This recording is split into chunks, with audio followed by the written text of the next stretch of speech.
You can tell we are getting very close to an election because a lot of the audience questions coming in relate to either the Democratic primary or the eventual general election in November of 2020. So let's dig right into it. First question. Hey, David, is the establishment strategy to split the Democratic primary vote as much as possible, to force a brokered convention and let superdelegates decide on the second ballot? So we first have to explain this entire thing. So you might remember back in 2016, as the primaries were going on, you would see these estimates of how many delegates each candidate had.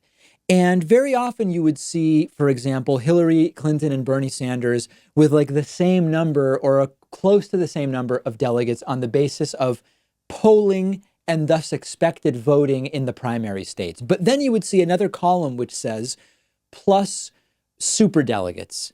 And Hillary had like all the superdelegates. And then it would seem as though Bernie simply had no chance whatsoever of securing the nomination, even if he ran the table in the primaries from that point forward.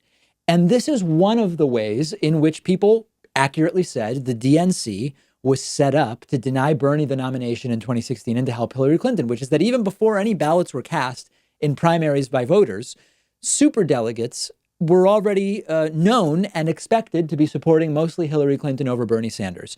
So one of the things that the DNC did since the last primary, in order to at least appear as though they are trying to make the primary more democratic, is they said superdelegates will not vote on the first ballot at the convention. So before, the way it worked is you would have all the primaries leading up to the Democratic National Convention. The primaries would lead to delegates being sent to the DNC. The superdelegates would be there and they would say, let's now vote. And the delegates would vote based on how their state primary went. And then the superdelegates would vote, you add them all up, and then somebody's the nominee, maybe, or not, you go to a second round. What the DNC decided to do is they said in 2020, superdelegates will not vote on the first round. Therefore, if a candidate has enough support in the first round of voting based solely on the delegates from the primaries, the superdelegates won't even get involved. But if after the first round of voting, there is not a nominee on the basis of the rules, then we do a second round and the superdelegates are then allowed to participate. So if one strategy was, we need to appear as though we are putting our thumb on the scales less than in 2016, but we still want the opportunity to do that, you would say, all right, let's get rid of superdelegate voting in round one, push superdelegate voting to round two, but let's try to make it so that we get to that second round, make it so that there is not a candidate selected in round one of voting at the DNC. And one way to do that is indeed to split the vote, but it's actually a two-tiered strategy. The strategy you're talking about of splitting the vote in order to get superdelegates in a position to decide on the second ballot, there's a prior strategy to that, which is let's just reinforce the establishment so that Joe Biden or increasingly Pete Buttigieg win. And I actually was on TV last week talking about this on Rising the Hill, The Hill's Rising, the show with Crystal Ball and Cigar and Jetty. And I explained that even if it's not a carefully crafted strategy, if the DNC is worried about Biden because they see that he looks slow during the debates, they see that he's not making a lot of sense on some issues, that every debate he drops in polling, the debate being more publicly visible is worse for Biden. If they're worried about that, they can say, who's a good alternative? It's not Bernie. It's not Warren.